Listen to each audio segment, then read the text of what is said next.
Caracas, Venezuela, September 8, 2025. In a tense press conference at the administrative headquarters of Venezuela's state-owned oil company, Petróleos de Venezuela, Vice President and Petroleum Minister Delcy Rodríguez launched a fiery rebuttal to recent U.S. accusations linking the Venezuelan government to international drug trafficking. With reports, charts and historical data projected behind her, Rodríguez dismissed the allegations as nothing short of fabricated propaganda designed to undermine the country's sovereignty. The statements came at a delicate moment. President Nicolás Maduro had just ordered the deployment of 25,000 troops along the Caribbean coast and the Colombian border.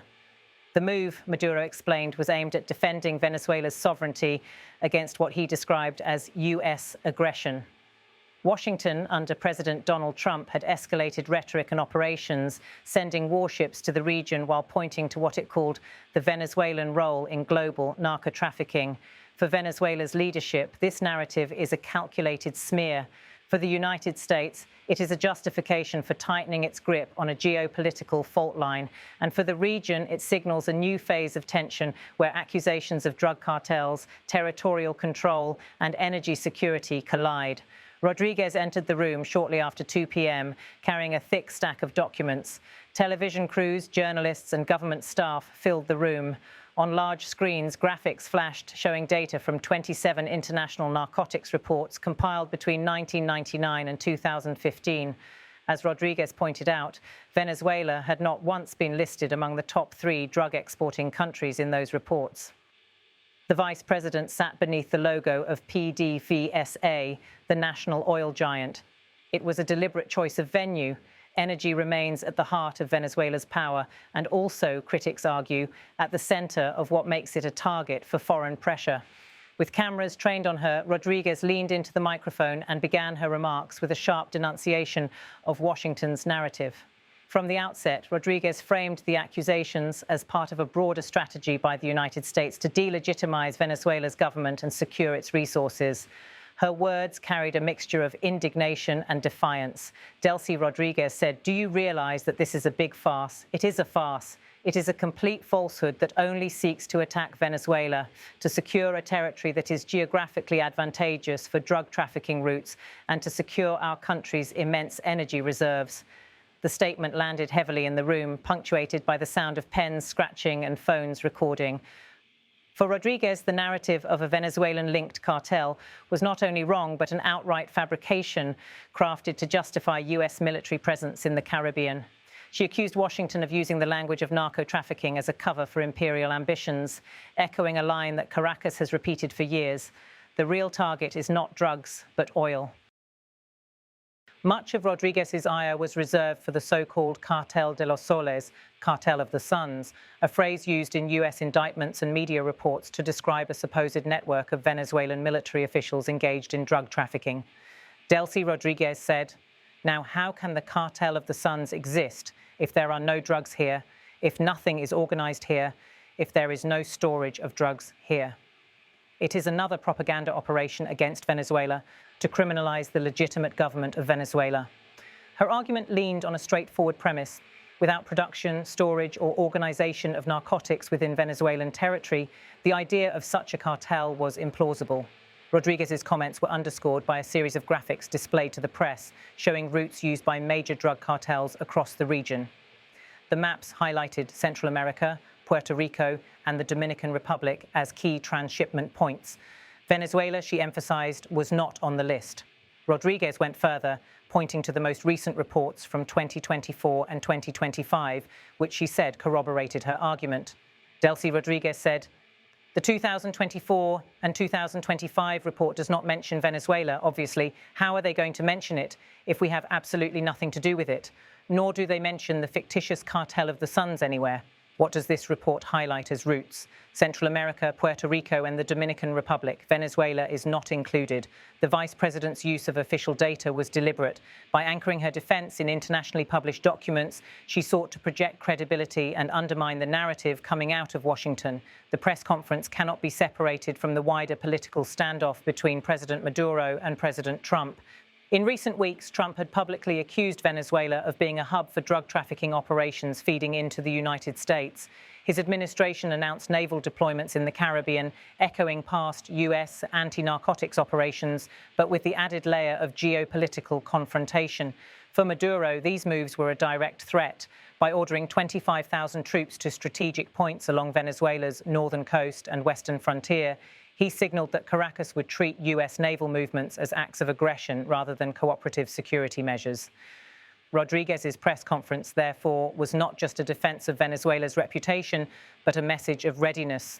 It underscored that the government would not yield to Washington's framing and was prepared to push back both rhetorically and militarily. Observers note that the exchange fits a familiar pattern in US-Venezuela relations. Since the rise of Hugo Chavez and later Nicolás Maduro, Washington has repeatedly used allegations of corruption, terrorism, and narco-trafficking to isolate Caracas diplomatically. Venezuela, in turn, has portrayed these claims as tools of imperial control. What makes the current moment distinct is the scale of the military posturing. Trump's deployment of warships coincides with Venezuela's mobilization of tens of thousands of troops, raising fears of a direct confrontation in the Caribbean basin. Meanwhile, the human cost of the drug trade continues to haunt the United States itself. At the end of the press conference, Rodríguez pointed to a graphic depicting overdose deaths in the US, a subtle reminder that the crisis is largely domestic in nature and not born in Venezuelan territory. After nearly an hour of charts, denunciations and questions, Rodríguez left the podium alongside Foreign Minister Iván Gil. The two walked briskly past reporters, leaving lingering images of Venezuela's leadership united against outside accusations. The cameras lingered on the graphics still flashing on the screen: overdose rates in the US, trafficking routes bypassing Venezuela, and the repeated insistence that the so-called Cartel de los Soles was nothing more than fiction. The Venezuelan government's strategy is clear. By framing US accusations as propaganda, it reinforces its narrative of resistance to imperialism. Rodríguez's use of the phrase "big farce" resonates with supporters who see Venezuela as under siege, while also providing a soundbite likely to circulate widely on international news wires. For the US, however, the allegations serve as a diplomatic lever bolstering the case for sanctions and military pressure. With Trump amplifying the threat of Venezuelan drug networks, Washington strengthens its justification for naval deployments in a region long seen as its strategic backyard. Caught between these competing narratives is the reality of regional drug flows. Independent reports suggest that while Venezuela may not be a primary producer, its porous borders and political instability have historically made it a potential corridor.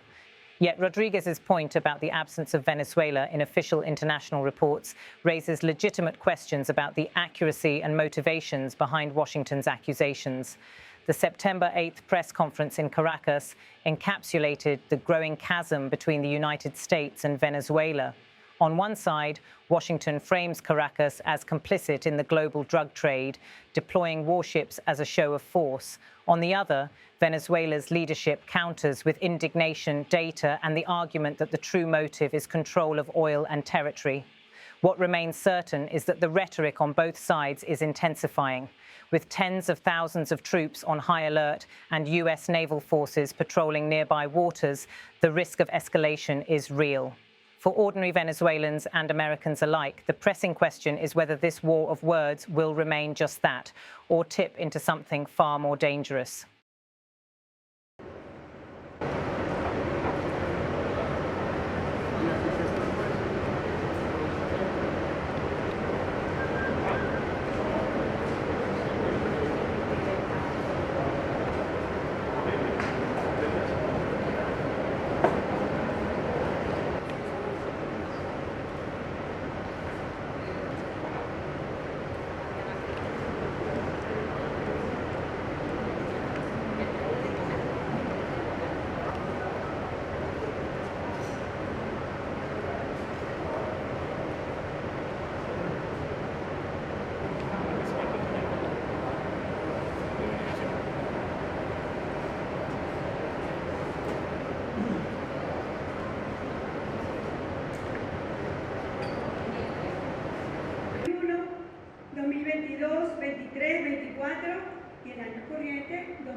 que participan, que de alguna manera se vinculan, porque al final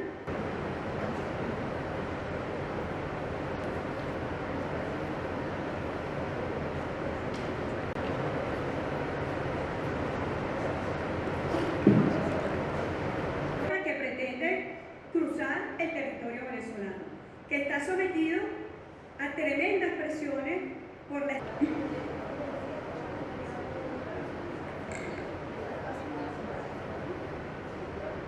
o intenta pasar por territorio venezolano. Ahí está. ¿Cuál es la principal?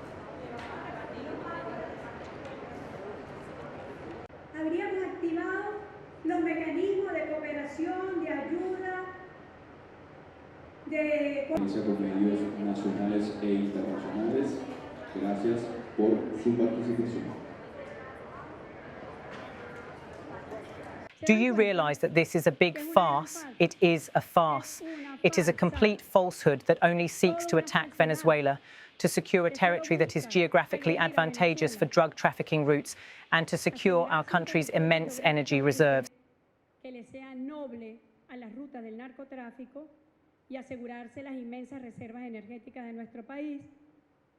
Now, how can the cartel of the Suns exist if there are no drugs here, if nothing is organised here, if there is no storage of drugs here? It is another propaganda operation against Venezuela to criminalise the legitimate government of Venezuela. Una operación más de propaganda contra Venezuela para criminalizar al gobierno legítimo de Venezuela. The 2024 and 2025 report does not mention Venezuela, obviously. How are they going to mention it if we have absolutely nothing to do with it?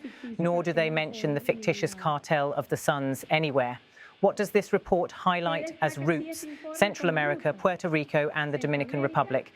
Venezuela is not included. No está Venezuela.